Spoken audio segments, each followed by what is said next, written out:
ओम श्री गुरुभ्यो नमः। योऽन्तः प्रविश्य मम वाचमिमां प्रसुप्तां सञ्जीवयत्यखिलशक्तिधरस्वधाम्ना अन्याश्च हस्तचरणश्रवणत्वगादीन् प्राणान्नमो भगवते पुरुषाय तुभ्यम्।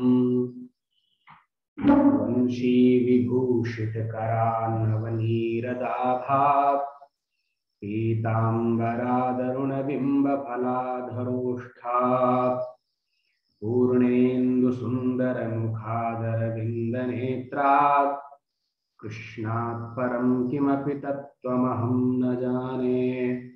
कृष्णात् परं किमपि तत्त्वमहं न जाने। भवतां सर्वेषामपि अत्र अस्मिन् प्राग्विद्यावारिधि षाड्मासिक पाठ्यक्रम कार्यक्रमे स्वागतं सुस्वागतमस्ति। अद्य अस्माकं केन्द्रीय संस्कृत विश्वविद्यालयस्य लक्ष्मणपुर परिसरस्य वेदविभागस्य सहायकाचार्याः डॉक्टर डी दयानाथ महाभागाः अत्र समुपागताः विद्यन्ते। तेषामपि अत्र अस्मिन् कार्यक्रमे अहं हृदयेन स्वागतं व्याहरामि। तेषाम् अत्र विवेचनीयः विषयः अस्ति वैदिक संस्कृतं वाङ्मयम्। तं विषयम् अधिकृत्य इमे आचार्याः अद्य अस्मान् उद्बोधयिष्यन्ति। अतः अधुना अहम् आचार्यान् प्रार्थये यत्ते स्वीयं व्याख्यानम् आरब्धुं पारयन्ति आचार्याः दयानाथ महाभागाः। हरि ओम्। श्रूयते ननु? श्रूयते। विशुद्धविज्ञानघनस्वरूपं विज्ञानविश्राणनबद्धदीक्षं दयानिधिं देहभृतां शरण्यं देवं हयग्रीवमहं प्रपद्ये।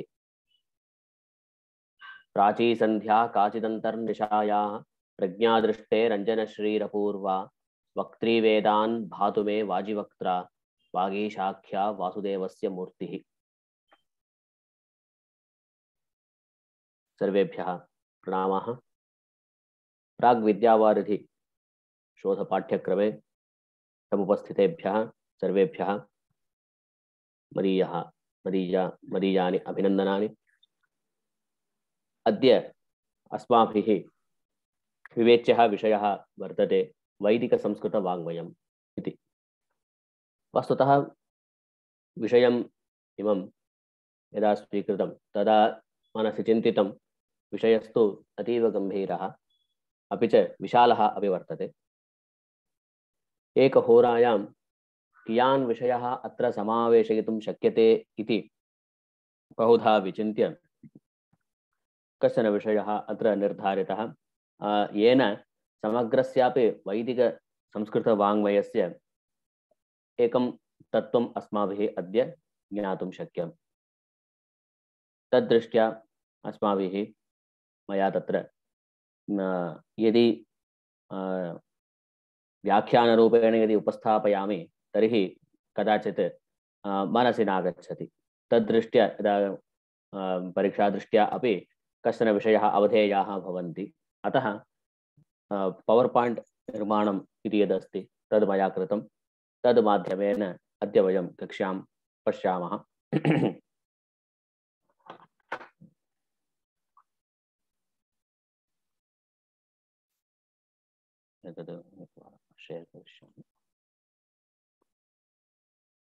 दृश्यते चेत् एकवारम् उच्यताम्।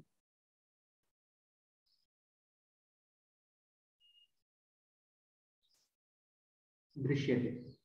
अस्तु।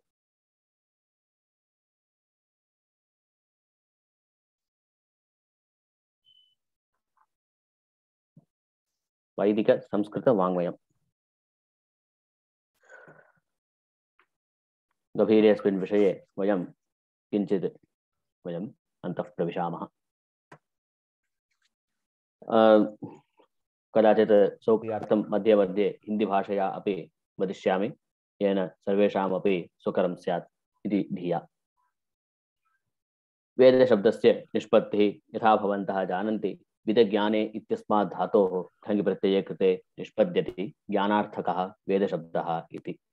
परन्तु विदसत्तायां, विदज्ञाने, विदलाभे, विदविचारणे इति चतुर्भ्यः धातुभ्यः अपि वेदशब्दस्य निष्पत्तिः अस्माभिः पूर्वैः आचार्यैः समुदीरितः वर्तते। अत्र मनुस्मृतेः व्याख्याकारः आचार्यः विष्णुमित्रः कथयति, विद्यन्ते ज्ञायन्ते येभिः धर्मादिपुरुषार्थाः इति वेदाः। किं विद्यन्ते? धर्मादिपुरुषार्थाः। किमस्माभिः ज्ञायते? धर्मादिपुरुषार्थाः। किमस्माभिर्लभ्यते? धर्मादिपुरुषार्थाः। धर्मादिपुरुषार्थाः अत्र विद्यन्ते ज्ञायन्ते एभिः इति वेदशब्दस्य निष्पत्तिः मनुस्मृतेः व्याख्याकारः आचार्य विष्णुमित्रः इत्थं ब्रवीति। अपि च प्रसिद्धम् एकं वेदस्य लक्षणम् अस्माभिः पठितं स्यात् पूर्वं, यत् चतुर्वेद भाष्याकृत आचार्यः सायणः वक्ति, इष्टप्राप्ति अनिष्टपरिहारयोः अलौकिकम् उपायं यः ग्रन्थः वेदयति सः वेदः इति। अत्र अलौकिकम् इति पदम् अत्र अस्माभिः अवधेयम्। यतोहि इष्टप्राप्तिस्तु लौकिकविषये अपि भवितुमर्हति। यथा बुभुक्षा भवति, भोजनं कुर्मः, तदा बुभुक्षायाः शान्तिर्भवति इत्येतदपि इष्टप्राप्तिरेव। तथापि ज्योतिष्टोमेन स्वर्गकामो यजेत, अग्निहोत्रं जुहुयात् स्वर्गकामः इत्यादि अलौकिकम् उपायं यदस्ति, तादृशः अलौकिकः उपायः यत्र अस्माभिः प्राप्तुं शक्यते, तत् वेदं वृते वेदे अन्यत्र अस्माभिः लब्धुं न शक्यते। यतोहि तत्र आचार्यः सायणः ब्रवीति, ज्योतिष्टोमादि यागेन स्वर्गः लभ्यते इत्येष विषयः न केनापि तार्किकशास्त्रेणापि अनुमातुं शक्नोति इति। कियान् वा भवतु अस्माभिः अनुमानशगम्यशक्तिः, तथापि ज्योतिष्टोमयागकरणेन इष्टप्राप्तिर्भवति इति तु सर्वथा ऊहयितुम् अपि अनुमानितुमपि न शक्यते। क्योंकि कितना भी बहुत बड़ा तार्किक क्यों ना हो, दुनिया का, विश्व का सबसे बड़ा तार्किक क्यों ना हो, लेकिन इस विषय का अंदाजा नहीं लगा सकता है, इस विषय का अनुमान नहीं लगा सकता है कि ज्योतिष्टोम यज्ञ करने से स्वर्ग की प्राप्ति होगी। क्योंकि ये लौकिक उपाय नहीं है, ये अलौकिक उपाय है, वैदिक उपाय है। तो इसीलिए वेद का लक्षण इस प्रकार कहा गया, इष्ट प्राप्त्यनिष्ट परिहारयोर अलौकिकम उपायं यः ग्रंथः वेदयति सः वेदः इति। अत्र अस्माभिरपि अवधेयं, निरुक्तकारः वदति, साक्षात् कृतधर्माणो ऋषयो बभूवुः इति। ऋषयः अस्माकं वेदमन्त्राणां द्रष्टारः भवन्ति, न तु कर्तारः। ऋषेः नाम्ना यानि सूक्तानि, यश्च मन्त्रः, या काचित् ऋक् अस्माभिः श्रूयते, तत्सर्वं तैः लिखितम् इत्यर्थः नास्ति, तैः दृष्टम् इत्यर्थः। तदेव अभिप्रेत्य साक्षात्कृतधर्माणो ऋषयो बभूवुः, धर्मं साक्षात्कृतवन्तः इति। आप या हम जो है साक्षात धर्म का साक्षात्कार नहीं कर सकते हैं। क्या धर्म का कोई मूर्त रूप है क्या जिसको हम साक्षात्कार कर सके? कि कोई ये सफेद है, ये काला है, इस प्रकार जैसा हम दिखाते हैं, गुण को दिखाते हैं, तो इस प्रकार धर्म को साक्षात्कार करना अत्यंत कठिन है। तो लेकिन ऋषियों ने अपनी तपस्या के शक्ति से साक्षात कृत धर्माणा, धर्म का साक्षात्कार किया, वेद मंत्रों का साक्षात्कार किया। अतः जिस प्रकार जैसे उन्होंने वेद शब्द राशि को प्राप्त किया, अपनी तपस्या के बल से जिस प्रकार उन्होंने स्मरण किया, उसी क्रम में हमको उच्चारण करना है। तो इसीलिए यहाँ नियत अक्षरों का नियत अवसान है कि इस ऐसा नहीं है कि हम अग्निमीळ पुरोहितम की जगह जो हम वह्निमीळ पुरोहितम कहा जाए, क्योंकि अग्नि और वह्नि एक ही शब्दार्थ को द्योतित करता है, इसीलिए हम इस प्रकार कर रहे हैं। नहीं, ये नहीं हो सकता, क्योंकि निरुक्तकार कहते हैं कि वो नियत अक्षर है, कि जिस प्रकार जैसे साक्षात्कार हुआ, उस साक्षात्कार जिस अक्षरों के आनुपूर्वी में हुआ है, उसी आनुपूर्वी में हमें उच्चारण करना है संहिता पाठ। साक्षात कृतधर्माणो ऋषयो बभूवुः, उन्होंने प्राप्त किया, ना कि उन्होंने लेखन किया। तो इसी प्रसंग में महाभारत के वन पर्व में कहा जाता है, ये प्रसिद्ध श्लोक है, युगान्ते अंतर्हितान वेदान तेतिहासान महर्षयः लेभिरे तपसा पूर्वम अनुज्ञाता स्वयंभुवा। लेभिरे प्राप्त किया, लिखा है, ऐसा नहीं कि लिखा गया। युगान्ते अंतर्हितान, अंतर्हित है, कि तिरोधान हो गया है, एकदम से नष्ट नहीं हो गया है। तो इसीलिए शब्द को नित्य मानते हैं पूर्व मीमांसा का। शब्द नित्यत्वाधिकरण करके जैमिनी न्यायमाला में इस विषय में अत्यंत सरल एवं विस्तृत विवेचन किया गया है। उच्चारण वहां कहा गया है कि आचार्य माधव वहां कहते हैं उच्चारण प्रयत्न न व्यज्यते सौ न जन्यते। ऐसा कहते हैं कि उच्चारण के प्रयत्न के माध्यम से शब्द व्यज्यते न जन्यते, तो उत्पत्ति नहीं है, मात्र आपको सुनाई देती है, बस इतना जो है। इसीलिए शब्द नित्य है मीमांसकों के मत में। तो वही बात जो है यहाँ सिद्ध होता है। युगान्ते अंतर्हितान वेदान, अंतर्हित हो गया है उच्चारण करने वाले मनुष्यों के न रहने के कारण, क्योंकि प्रलय हो गया है, प्रलय के बाद जो है अंतर्हित हो गया है। वैसे आकाश में विद्यमान था, अंतर्हित हो गया था।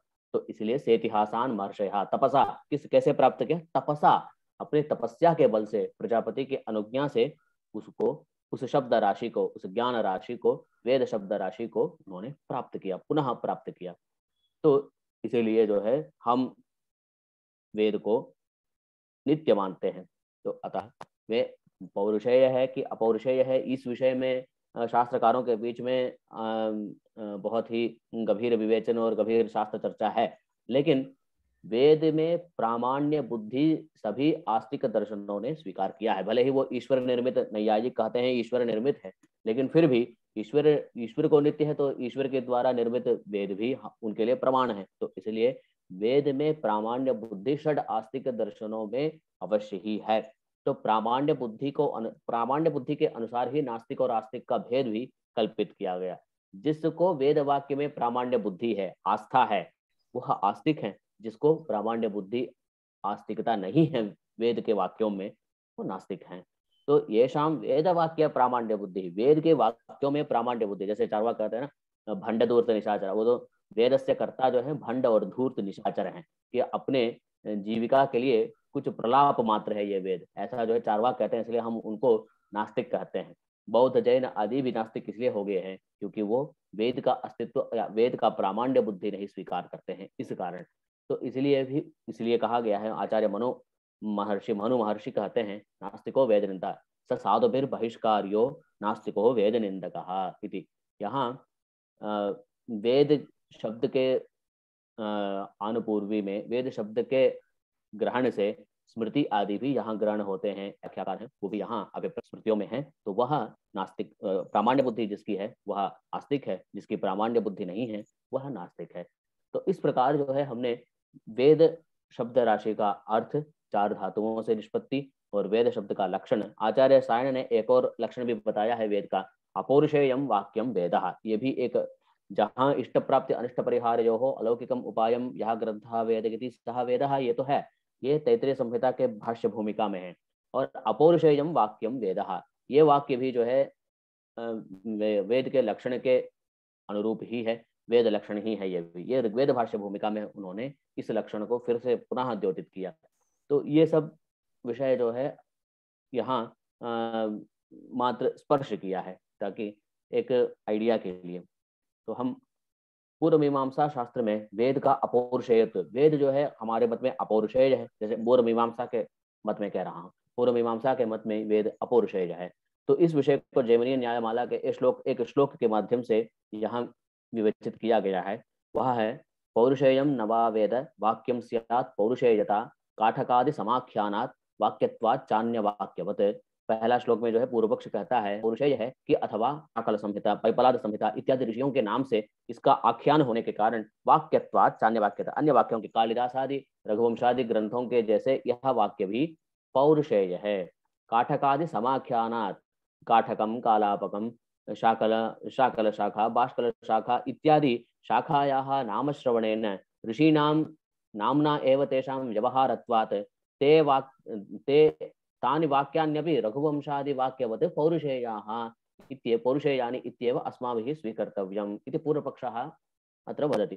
तर्हि अस्माभिः उच्यते समाख्यानं प्रवचनात् वाक्यत्वं तु पराहतं तत्कर्तृनुपलम्भेन स्यात् ततो पौरुषेयता, कर्तुः अनुपलम्भत्वात् स्याः अपौरुषेयता, अस्य वेदस्य अपौरुषेयता। पुनश्च समाख्या अर्थात तैत्तिरीयः, वाजसेनेयी संहिता, माध्यन्दिनी संहिता इत्यादि, काठक संहिता, कालाप संहिता, शाकल संहिता इत्यादि ऋषीणां नाम्ना यद् व्यवहृतः भवति वेदभागः स तु समाख्यानं प्रवचनात् प्रवचनकारणेनैव तैः महर्षिभिः प्रवर्तितः लोके एषा शाखा इति हेतोः तेषां नाम्ना व्यवह्रियते तावदेव अन्यत् किमपि नास्ति तेषां कर्तृत्वं नास्ति यथा भवन्तः विश्वविद्यालये अपि यदा पठन्ति बालकाः कश्चित् लघुसिद्धान्तकौमुदीं पठति स भागः उदाहरणत्वेन अस्माभिः यदुवीरशास्त्रिवर्येण पाठ्यते इति चिन्त्यतां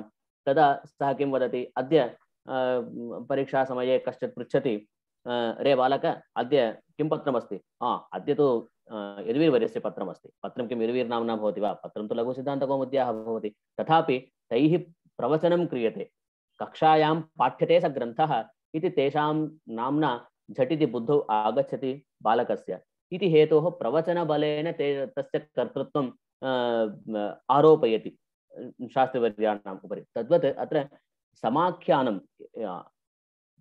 कई सैकड़ों हजारों सालों से वह महर्षि इस वेद शाखा का प्रवचन करते रहे विश्व विश्व में उस शाखा का प्रसार करते रहे इसलिए उनके नाम से यह व्यवहृत हो गया है ना कि उनका कर्तृत्व है ऐसा स्वीकार नहीं करना चाहिए ऐसा पूर्व मीमांसा शास्त्र का यह मत है अपौरुषेय के विषय वेद का अपौरुषेय के विषय में यह मत है। तो अगर आपको अधिक जानना हो इस विषय में तो ये वेदांशे के सन्निकर्षम पुरुषाख्या अनित्य दर्शनाच्च उक्तम तो शब्दपूर्वत्वम औत्पत्तिकस्तु शब्दस्यार्थेन संबंधः आख्या प्रवचनात् परम तो श्रुति सामान्य मात्रम ये जो मीमांसा जैमिनीय मीमांसा सूत्र है इस सूत्र का अध्ययन आप कर सकते हैं इसमें बहुत अधिक विषय में जो है शाबर भाष्य आदि ग्रंथों में इनका विस्तृत विवेचन हुआ है और अर्थ संग्रह और जैमिनीय न्याय प्रकाश इत्यादि शास्त्र ग्रंथों में भी इसका भरपूर जो है इसका विचार हुआ है।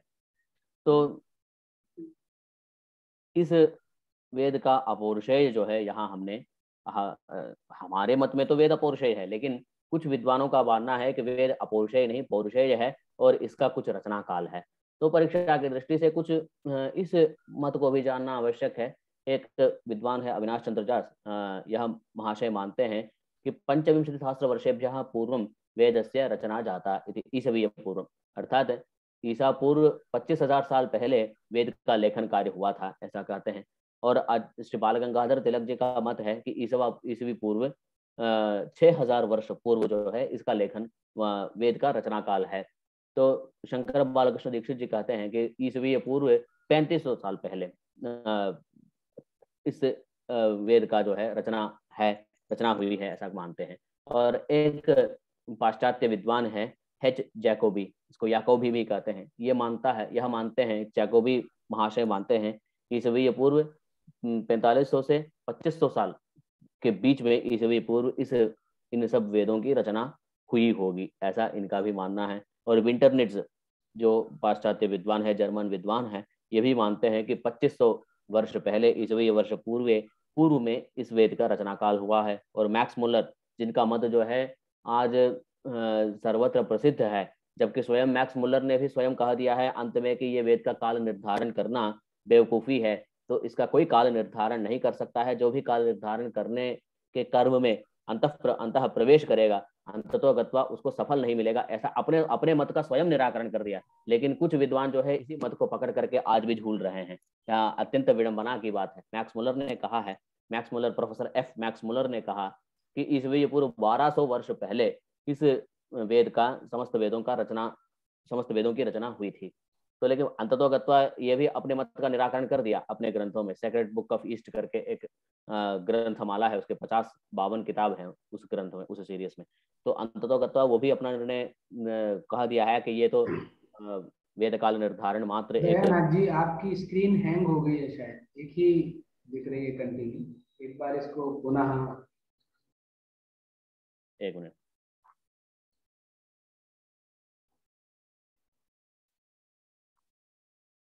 पुनः शेयर करके देखता हूँ जी।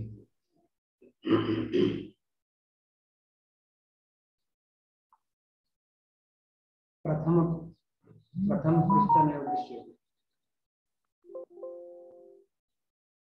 यदा दृश्यते तदेव प्रथममेव दृश्यते प्रथम स्लाइड वैदिक संस्कृत वाङ्मय मृत्यु दृश्य।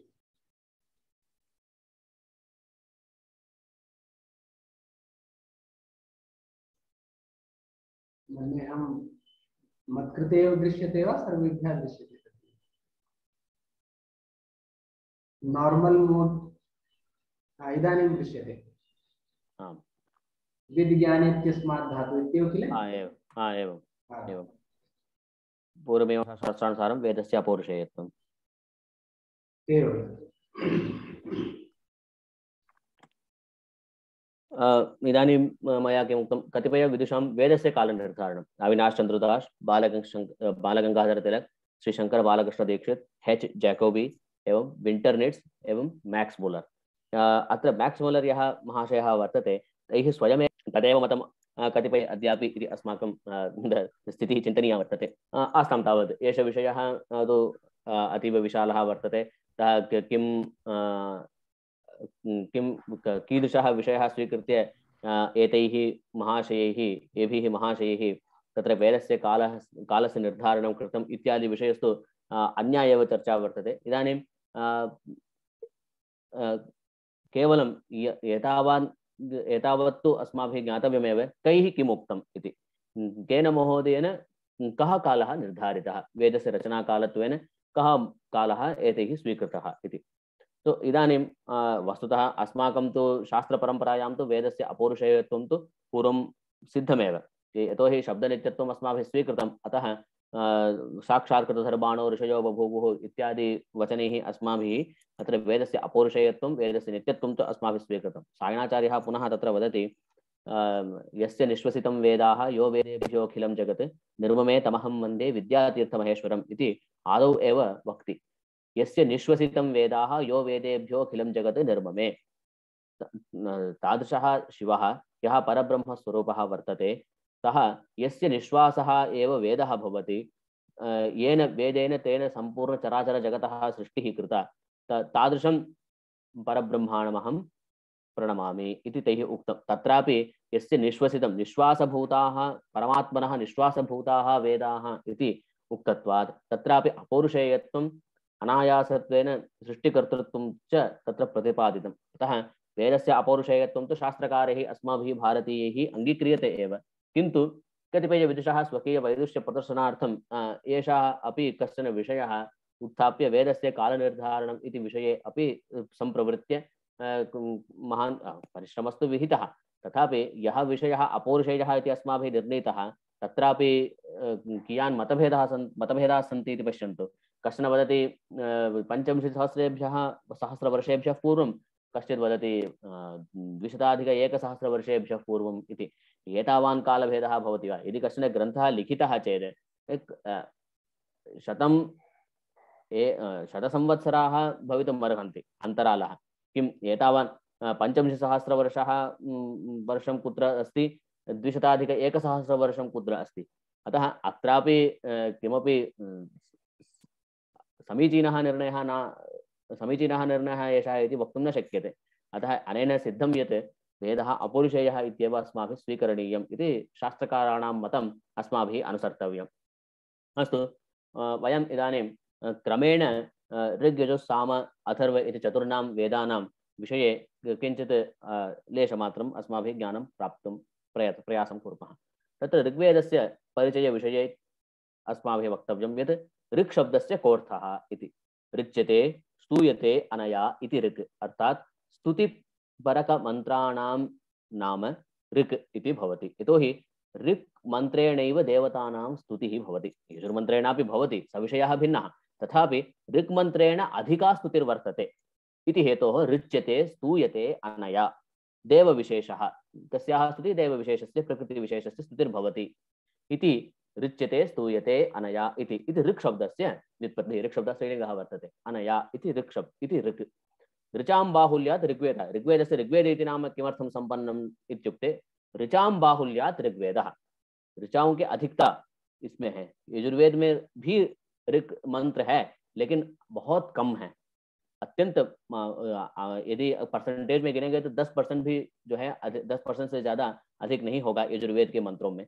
ऋग्वेदों में ऋग्वेद में सभी मंत्र अग्निमीले पुरोहितम से लेकर के संगच्छद्म संवदध्वम तक सभी मंत्र जो है छंदोबद्ध है।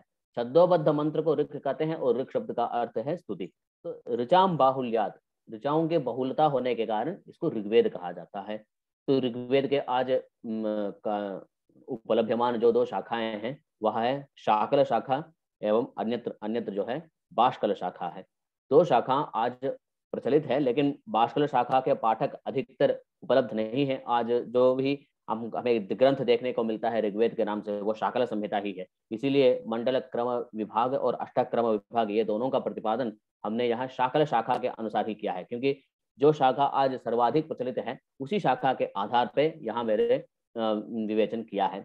तदन अतः या शाखा अद्य प्रचलिता वर्तते तां शाखाम् आधृत्य एव अस्माभिः अत्र विषयस्य प्रतिपादनं कृतम्। शाकल शाखायां वालखिल्य सूक्तानां संख्या भवति 11। यहाँ एक वालखिल्य सूक्त नामक अंत में संगच्छद्म संवदध्वम जो 10वां मंडल खत्म हो जाएगा उसके बाद वालखिल्य सूक्तों का प्रारंभ होता है, जिसको वो खिल भाग भी कहते हैं। खिल भाग में ही जो है हिरण्यवर्णाम हरिणीम जो श्री सूक्त है वो भी ऋग्वेद के खिल भाग में ही है।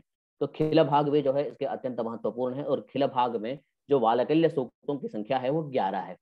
तो इसमें 2 प्रकार के जो है इसमें विभाग है। कैसे? एक मंडल में मंडल के क्रम में विभाग और एक अष्टक क्रम में विभाग।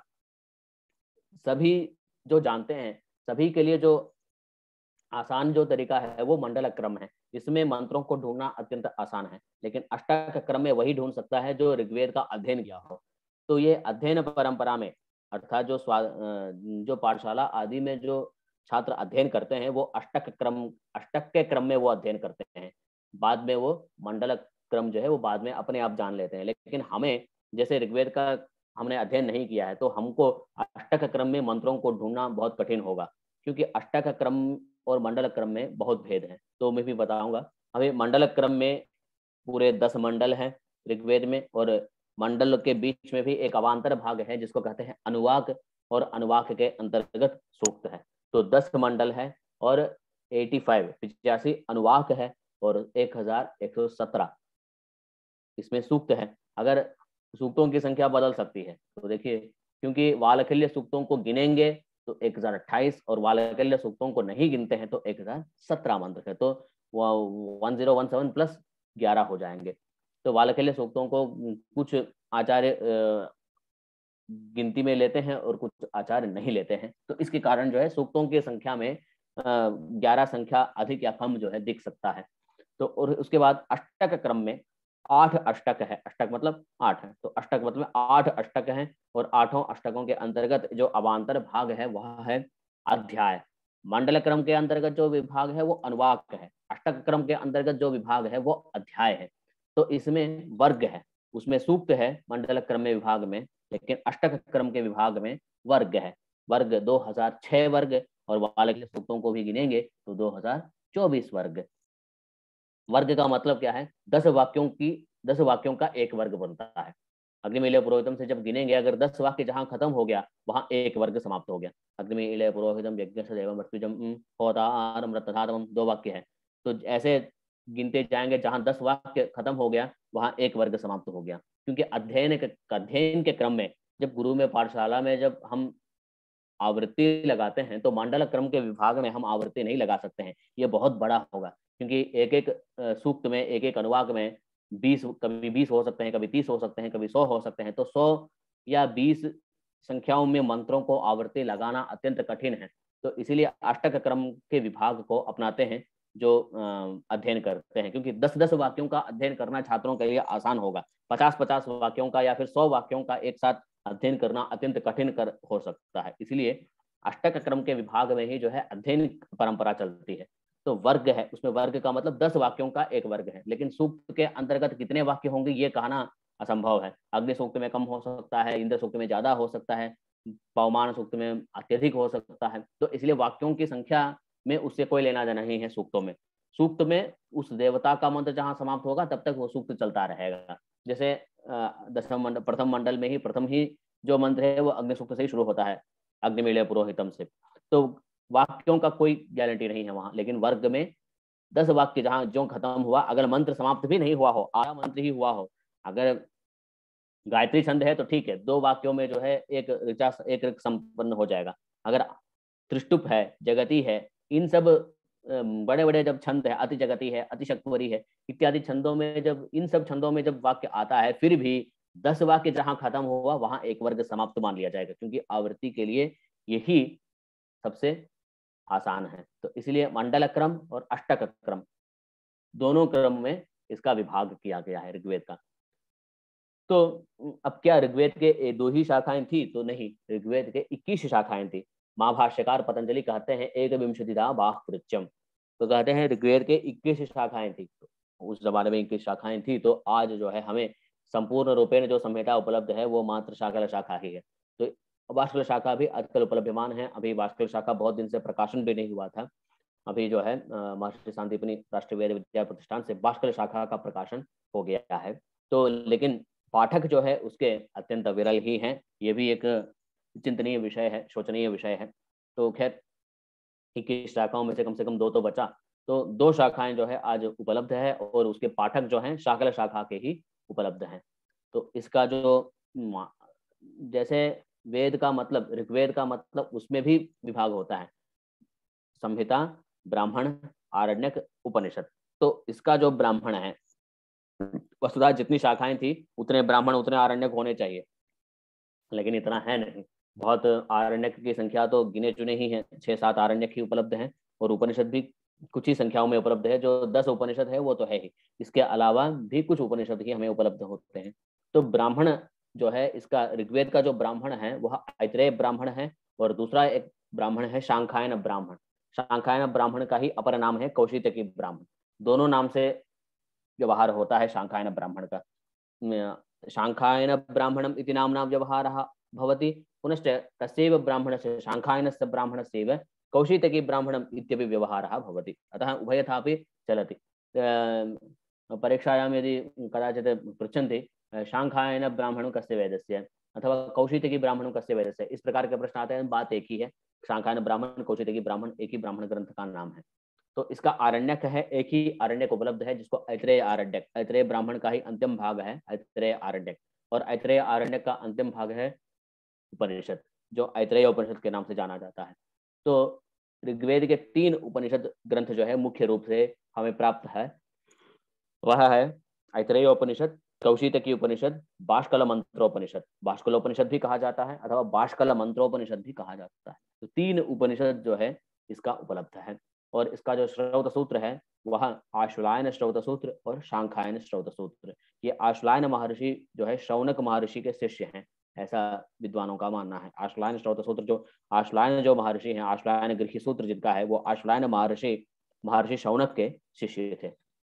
ये बात याद रखिए। जो वेदांग है, संहिता, ब्राह्मण, आरण्यक, उपनिषद तक ही जो है अपौरुषेय मानते हैं, लेकिन श्रौत सूत्र, गृह्य सूत्र ये सब किसी आचार्यों की रचना है, इसलिए उनके नाम से व्यवहार है।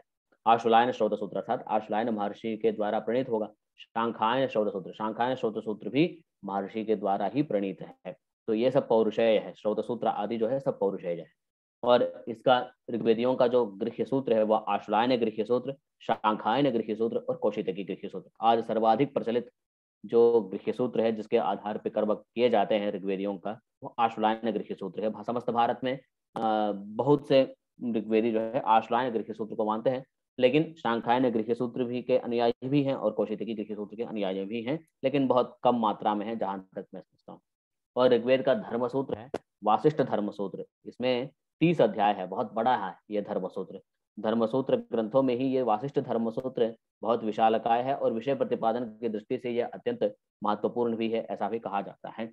लेकिन 30 अध्याय है वासिष्ठ धर्म सूत्र में, 30 अध्याय है। जब श्रौत सूत्र जितना बड़ा है उतना ही बड़ा इसका धर्म सूत्र है। तो ये भी जो है अत्यंत विशालकाय ग्रंथ होने के कारण इसका अध्ययन भी जो है अत्यंत कठिनतर है, ऐसा समझता हूँ।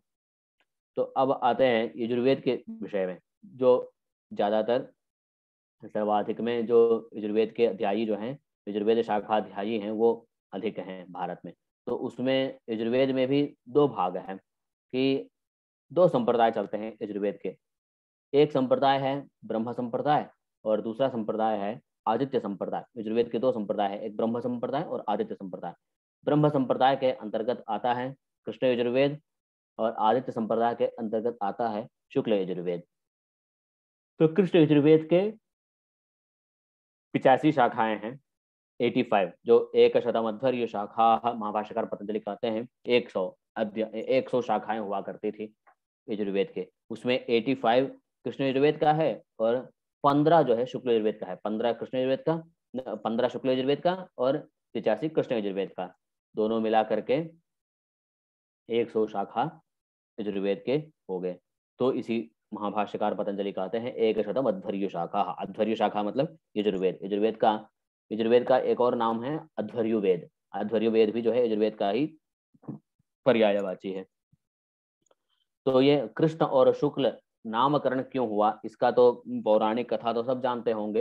ये गोप से जो है उन्होंने वैशंपायन महर्षि ने कह दिया है आचार्य याज्ञवल्क्य को कि हमारे द्वारा सीखी हुई विद्या को त्याग दो, तो वो मूर्त रूप में वमन करके समस्त विद्याओं को छोड़ दिया। तो उसको तित्री पक्षी ने उसको ग्रहण किया, ऋषियों ने तित्री पक्षी के रूप धारण करके उसको ग्रहण किया, इसलिए उसको तैत्तिरीय संहिता और कृष्ण यजुर्वेद कहा गया। और इसको शुक्ल यजुर्वेद, आदित्य से सूर्य को आराधना करके उन्होंने प्राप्त की हुई जो 15 शाखाएं थी उसको शुक्ल यजुर्वेद, शुक्ल मतलब शुद्ध निर्मल, सूर्य के जैसे, उसके किरण जैसे, तो इसलिए उसको शुक्ल यजुर्वेद कहा गया। ऐसा जो पौराणिक कथाएं हैं वो तो है ही। तो इसके अलावा आचार्य सायण कहते हैं आध्वर्यवम क्वचित हौत्रम क्वचित इत्यव्यवस्थया बुद्धिमालिन्य हेतुत्वात् यजुः कृष्णम इति रीयते। याज्ञवल्क्यस्ततः सूर्यमाराध्य अस्मादधीतवान् व्यवस्थित प्रकरणम यजुः शुक्लम तदीर्यते। आध्वर्यवम क्वचित हौत्रम क्वचित इत्यव्यवस्थया बुद्धिमालिन्य हेतुत्वात्। कथन का तात्पर्य यह है कि शुक्ल यजुर्वेद, ऋग्वेद या किसी भी संहिता को लेंगे, कृष्ण यजुर्वेद को छोड़ करके बाकी सभी संहिताओं में मंत्रों का संकलन ही होता है संहिता भाग में।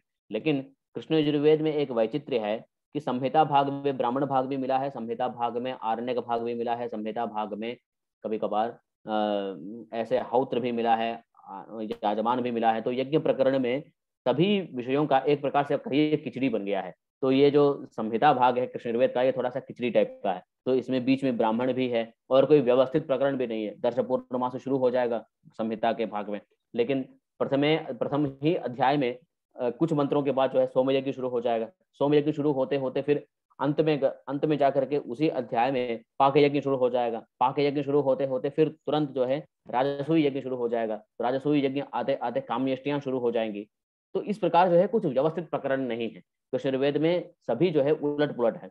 इसको अनुष्ठान के क्रम में इसको बदलना पड़ेगा। जिस अनुष्ठान के क्रम में जो है कृष्ण यजुर्वेद में मंत्र संख्या नहीं है और ब्राह्मण भाग भी उसमें मिला हुआ है, मंत्र भाग भी मिला हुआ है, लेकिन अध्ययन की परंपरा में संहिता कहते हैं इसलिए चल जाता है। लेकिन कई भाग जो है उसमें ऐसे हैं कि जो ब्राह्मण भाग के अंतर्गत आता है, तैत्तिरीय संहिता और अन्य कृष्ण यजुर्वेद की संहिता में। लेकिन शुक्ल यजुर्वेद के मार्कंडेय संहिता हो या काण्व संहिता हो, ऐसा अव्यवस्थित प्रकरण नहीं है, उसमें बिल्कुल व्यवस्थित प्रकरण है।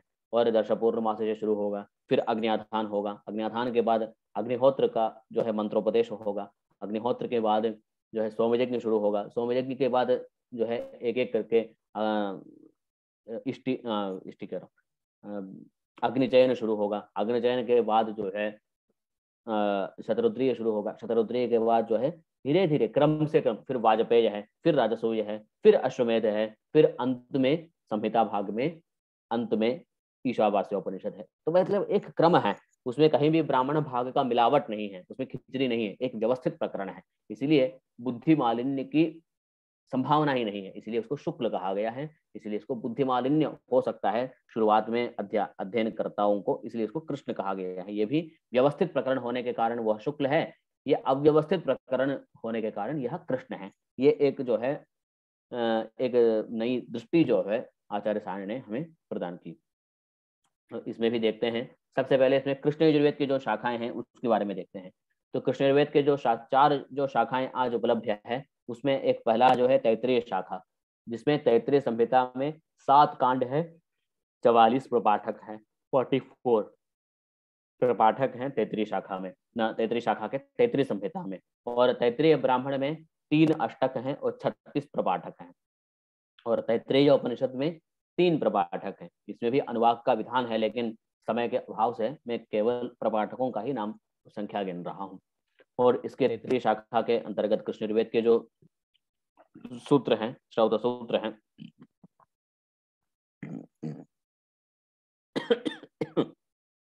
वह है बौधायन, आपस्तंभ, सत्याषाढ़, मानव, वैखानस इत्यादि जो श्रौत सूत्र और गृह्य सूत्र और धर्म शुल्ब सूत्र जो है उपलब्ध हैं।